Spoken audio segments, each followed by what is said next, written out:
Good afternoon, everybody. Welcome to the home stretch.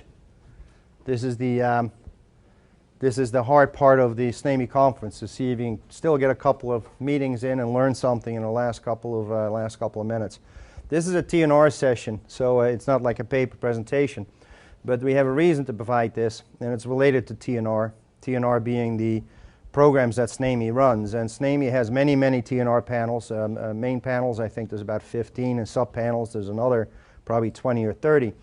And these panels do very good work. They're populated very smart people, but it's very difficult to get product out.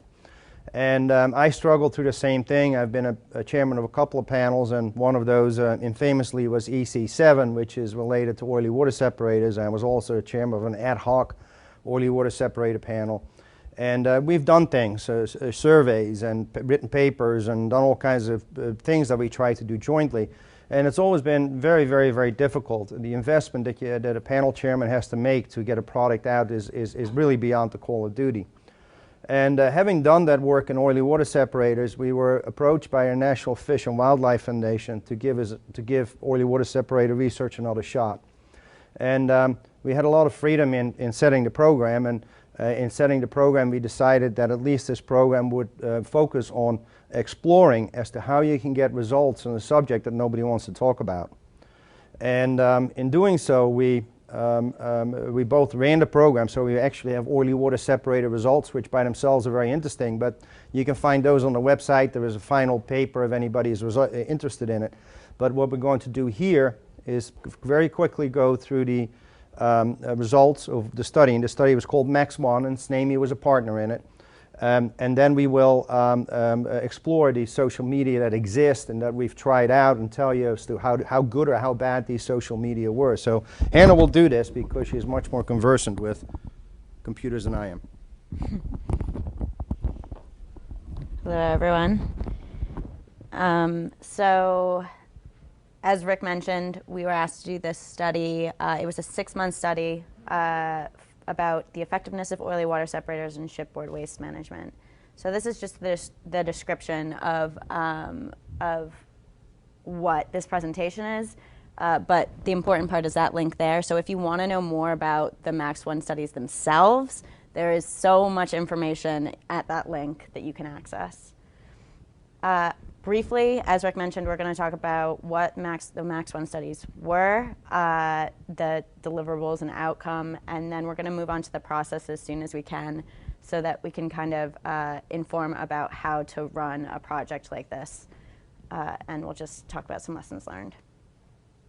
The MAX-1 studies had 2 main components. The first one was how effective are shipboard oily water separators, and the second one was what can be done to further increase the effectiveness of shipboard oily waste management, which is obviously a broader question. So in the past, improvements have been very sort of piecemeal, so the whole point of this study was to really collaborate with other people, to get all the experts in this field together and talk about what we need to do moving forward, what best practices are, and what's left to be tackled.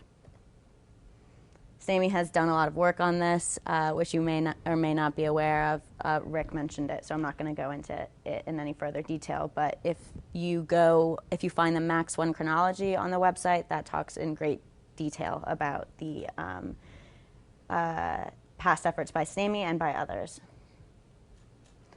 So we had a whole bunch of deliverables. Notably, the survey was a big part of it. We had a large industry survey, which proved to be very valuable, as well as at getting people involved in the survey, in the study itself, which was very useful. And we also had a conference at the end, which may or may not be on this list, but that was another big deliverable at the end. The outcome regarding the first question, how effective are shipboard OWS systems, was basically that state-of-the-art OWS systems that are compliant with MEPC 10749, which is the most recent regulation that OWS systems have to be compliant with. They're pretty sufficient technology. Everyone seems to be pretty happy with them, actually, and historically people haven't been happy with OWS systems, as I'm sure most of you know. So that in itself was really interesting and only really came out once we all started talking about, well, who is still unhappy with OWSs, and particularly in the conference, we found that everyone was kind of actually pretty happy with them as long as the crew is trained correctly and all the systems considerations are taken care of.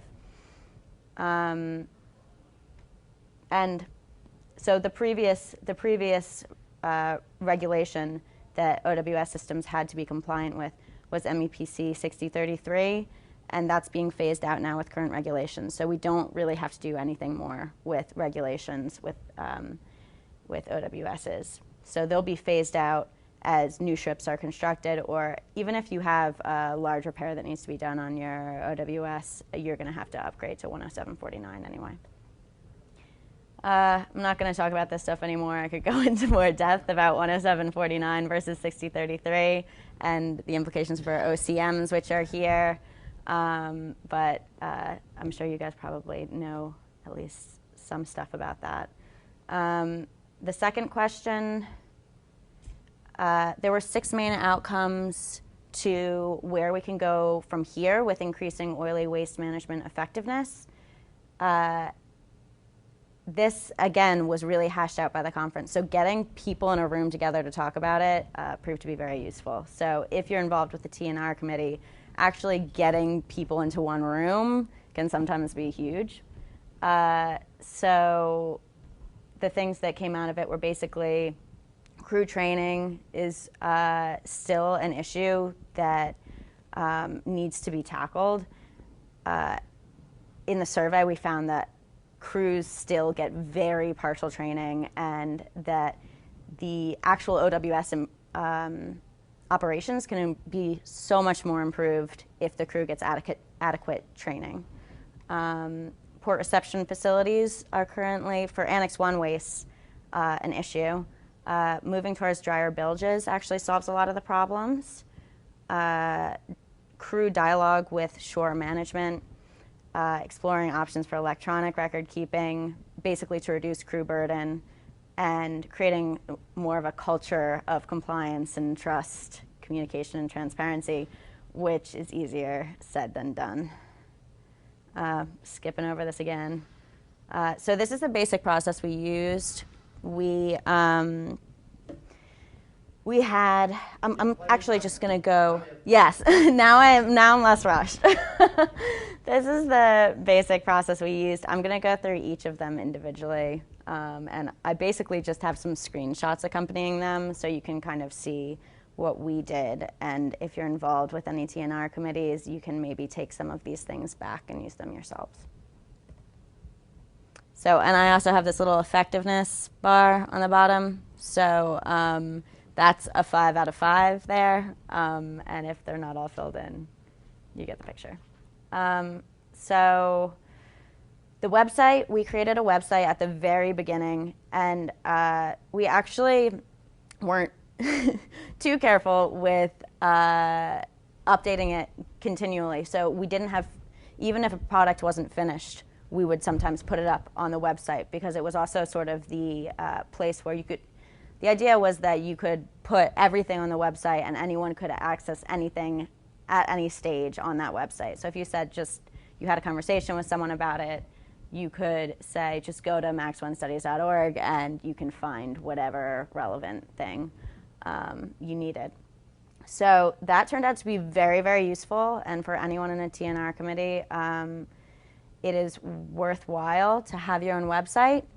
I mean, do you have anything you want to add about that? Not the right word. You're not going to get off the ground if you don't have a website. If you don't have a website, don't bother running your program. And another, because the moment you have it, you can push things away. If somebody says something, say go to the website, see what's going on to the next thing. another thing to note is that we got a lot of help on our website from student interns, such as that girl in the back, Kate Chaffee. And that was really, really helpful. And we had various tools that we used to get students involved remotely as well once they were back at school. And that was really helpful to engage the students on because they're cheap labor. It's not just cheap labor. The thing is, it's a skill that is readily available to students that can be taken advantage of to go on to the next level so you can do the other things. Yeah, I also want to point out that it's really easy to create your own website. And so if anyone, if you just use like Weebly or something, you can create a website in a second. So I think it took me a day to create this website. And I think it would be pretty much as easy for anyone else on any other TNR committee.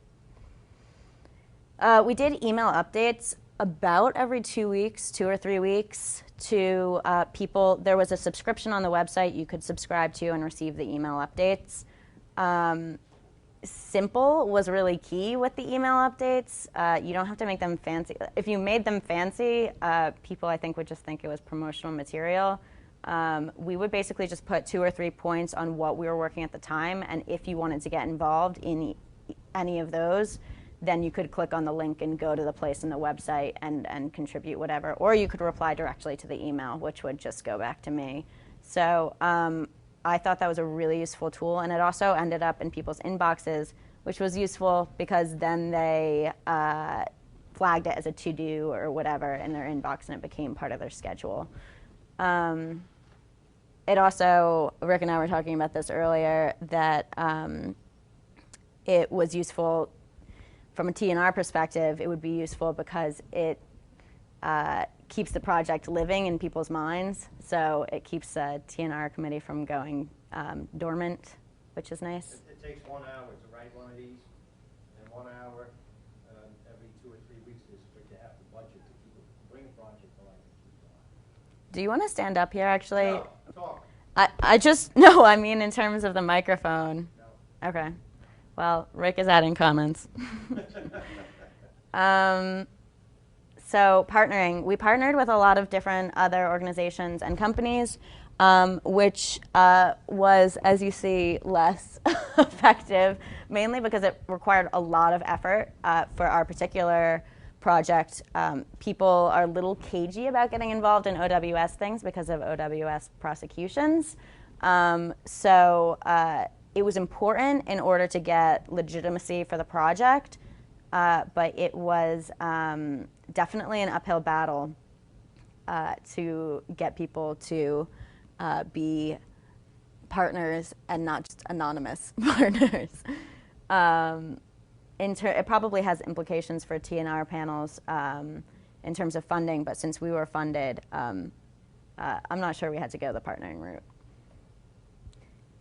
The Google Docs, for anyone that doesn't use Google Docs, you should use Google Docs. It was really helpful for our project to be able to work simultaneously on various products.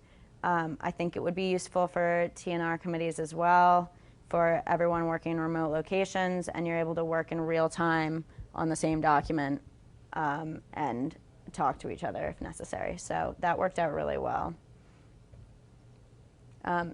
My only caveat that I would say there is that only invite people to edit that you trust.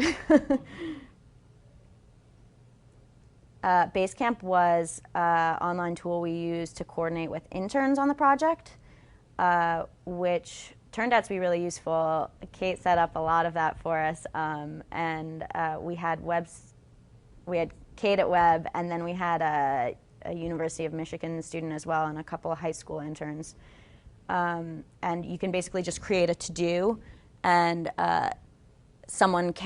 you can either assign it to a person, or someone can grab it, yeah. And they'll say, oh, I'm going to complete this. You can put a due date on it if necessary, and then when they complete it, they just log it as complete. It was a really nice interface. I wouldn't say we used it heavily, but it could be used heavily. We had a failed experiment with a web forum. My caution to everyone would be, if you want to try a different format for a forum or a discussion or something like that, make sure that there's a very low barrier to entry, So even if the sign-in process is very slightly confusing, which was the case with our web forum, it's going to deter someone right away. I mean, it's not the most popular topic in the world for people to talk about, so just the fact that they've clicked on the web forum and went there in the first place means that that was like a mini win. And then when they actually get there, if they can't sign in within a second, I think that lost us a lot. As well, it could be anonymous, but it wasn't clear that it could be anonymous. So people, I think, were deterred by that as well, having a permanent record of their comments on oily water separator on on the internet. We used social media. I'm not sure it was fully, I don't think it was very successful. We used mainly LinkedIn. We did a little bit on Facebook. But I think the problem with with using social media for a TNR committee is that you've only got so many people that are interested in this topic. So I think it's more useful to identify who are the people that are interested in the topic and to just work within that framework. And everything can be public on the website. If you identify someone else that's interested, you direct them towards the website and they can be included in everything. But to just post it on LinkedIn didn't really generate new interest, I wouldn't say. And I don't know if you have any more comments on that. No, he doesn't. We did do blogs. This is Rick's blog, What's So Funny About ORBs. And I thought blogs were actually a great way for a big project like this. There were a lot of sort of tangent topics that came up that weren't directly related to our directive of what we had to do for this study. And they were interesting paths to go down, but we didn't want to include it in the main part of what we were studying. So it was great to pull out separate sort of tangential issues and talk about them in a blog, which then we could disseminate and might generate interest in someone coming back to the main directive. But it was nice to be able to put those kind of on the side of the project as food for thought. This was actually an interesting one. This was my favorite one. I like the policing one. Yeah, he liked a different one. I didn't like that one.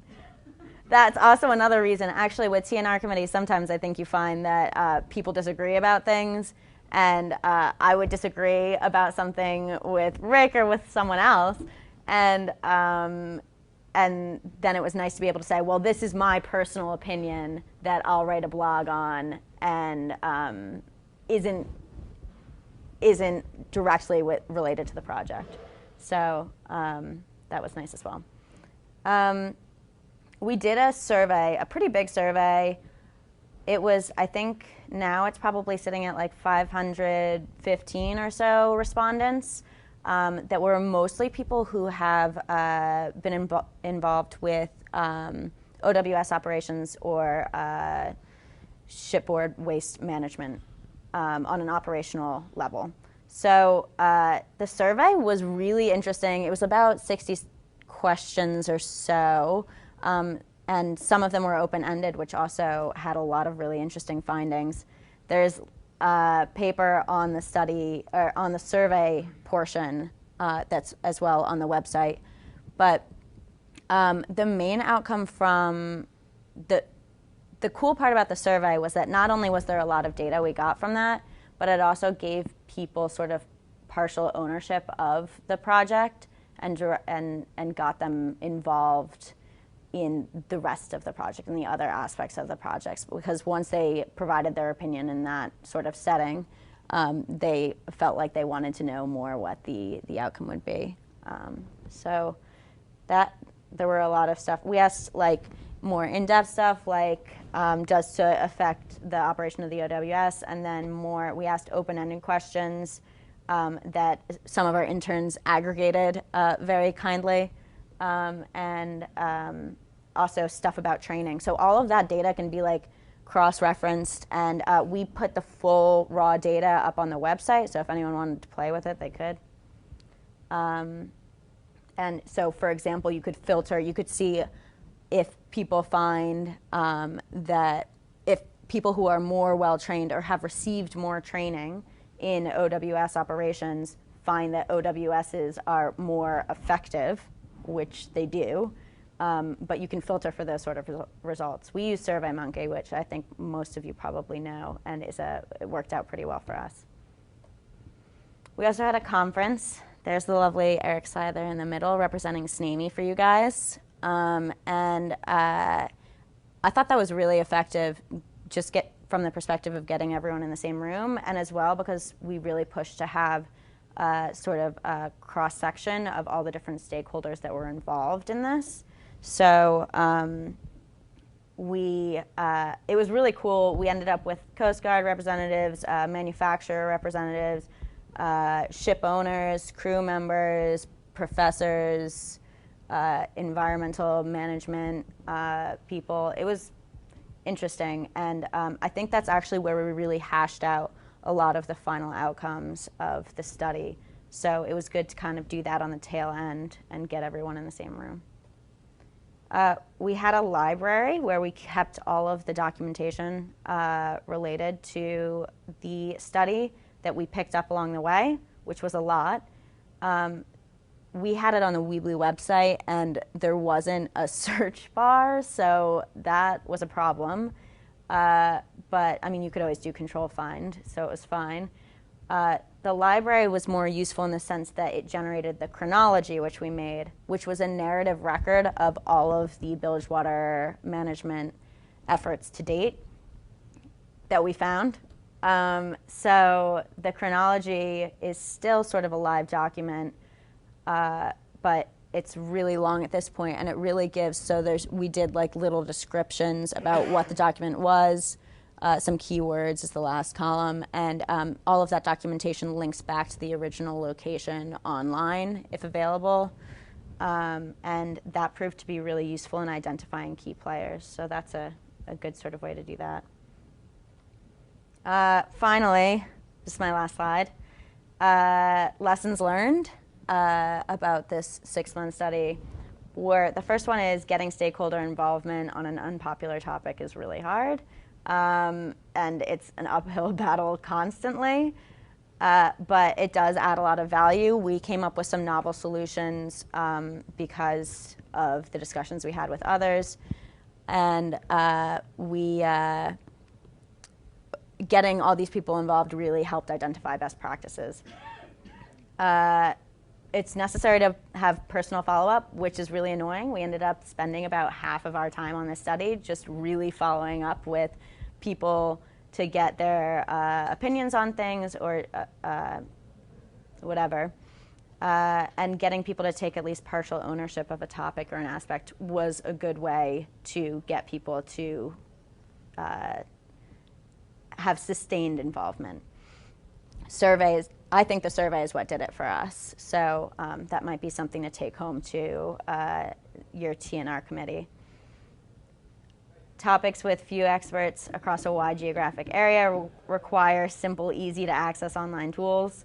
I think that goes without saying.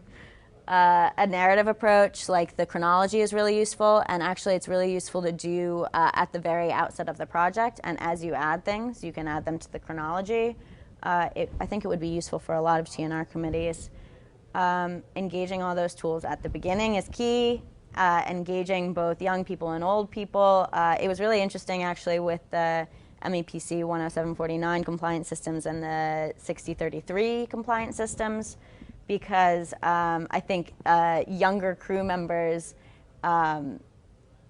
didn't really have the same fear of OWS systems as the older guys did, which was interesting to see, and it really hashed out in the conference and in the survey, I think. And it got the older generation to reevaluate what they thought of these newer systems. Transparency is king, but it's tough to implement. So we went into this thinking, or at least I did, went into this thinking the whole thing would be very transparent. Everyone would just be talking with each other. And people at times need anonymity, it appears. So the survey, again, was sort of our outlet for that. So providing an anonymous option might be something you might want to consider incorporating into your TNR committee. So that's all I've got. Now I do questions. Do you have anything else you want to add? Not yet. Okay. Does anyone have questions? Yes. Do you envision a follow-up study to the Max 1 studies to apply these lessons learned, either by yourselves or others who could carry the work forward? I think it would be very useful to carry the work forward. I'm not sure it's what I would want to do. It really is. It's tough for this issue, but maybe Rick has more. Share the mic. Yeah. I think one thing we didn't put in there, but that is important to remember, is that, especially with the chronology, we made it so the next group can pick it up right away and hit the ground running. So almost all analysis, almost all research is related to finding the document trail. And just a couple meetings ago, somebody talked about swath. And I had done some work in 1982 on swath that was immediately useful for this person, but only because I knew it could I tell him about it. So the chronology is extremely powerful in this regard. If you're going to jump into the subject and say, well, where'd they leave? They left in 2015. What other documents are out there? You know where you can start searching. And the other thing is that the contacts are available. In other words, the contacts might age, but they're available. We know who the people are. And so that's, I think, is a very important thing to get these programs running and to let them sit. And I think that's what you mentioned, right? Now, for the rest, it's all money. Pay me and I'll do it. I think as well for this particular topic that it was useful to collaborate and get everyone together on where we need to go moving forward so that everyone who was a particular expert on a particular aspect of this could take away, oh, well, I'm going to work on this piece of it. So we found that port reception facilities were really inadequate for Annex 1 waste. And so to be able to have someone who's involved in that aspect of it go back and say, oh, we really need to drive down costs for port reception facilities or make more port reception facilities accept Annex 1 waste, which they're supposed to but don't always, that hopefully breaking up the problem into like pieces will help solve some of the remaining issues. This is my favorite photo of the whole conference. It was taken pretty quickly. That's a second engineer in the Blue Ocean Trade. Oh, here, right. This is I'll take it with me. I'm not sure that will work, but this is a second engineer. This is environmental manager. Professor. Oh, it's professor. Yeah, we care. So this is a environmental manager, shipping company. They're excited. We know, of course, manufacturer, right? And this is the Coast Guard. And we had done an experiment beforehand for oily water separator where we forced the Coast Guard to be at a crew conference, or where we forced the owner to accept the Coast Guard crew conference, and the progress we made was remarkable. And in this particular case too, we had to drag him in kicking and screaming. We had to go back to the well. We had to go again and again and again. Then the Coast Guard shows up at the conference. The first thing we had to do is get everybody drunk. And it sounds silly, but it really is more or less what we had to do. We brought in beer and wine and sandwiches, and we just kind of like everybody got to meet the night before. And then the next day we had the conference. And by the end of the conference, everybody really came very quickly on the same page. And these things need to be done when you're going to run these difficult projects. Any more questions? It's really more of a comment, actually. Okay. Just to say that I appreciate how much of an effort it can be to get people from across different sectors of the industry to come together, and it takes a lot of personal pinging and giving them sandwiches and wine and beer. So I want to commend you on that approach and that it worked in sharing the different effectiveness for the different measures that you took on, and this will be a resource for me and some of my work. So I appreciate for the transparency and making it public. Good. Building consensus is not easy, so well done. Good. Thanks. Anything else? Oh, one more. Well, I just had a comment. So like Hannah mentioned, I was involved in the very, very early stages of this project. And what Hannah said about approachability, that's the key thing in all of this, from what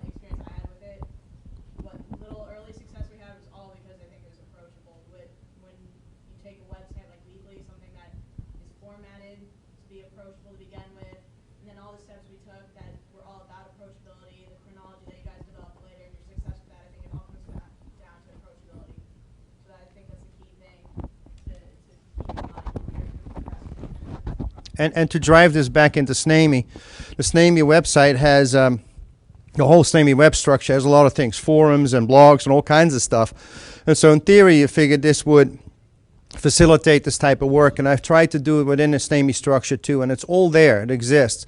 But the problem is that we have to get people to buy in a little bit at a time, and the buying in a little bit at a time takes a huge amount of energy. So if somebody buys in with a Google Docs, then you already have them a little bit, you have their email, you work through regular emails, etc., etc., etc. So that's important to remember for SNAME.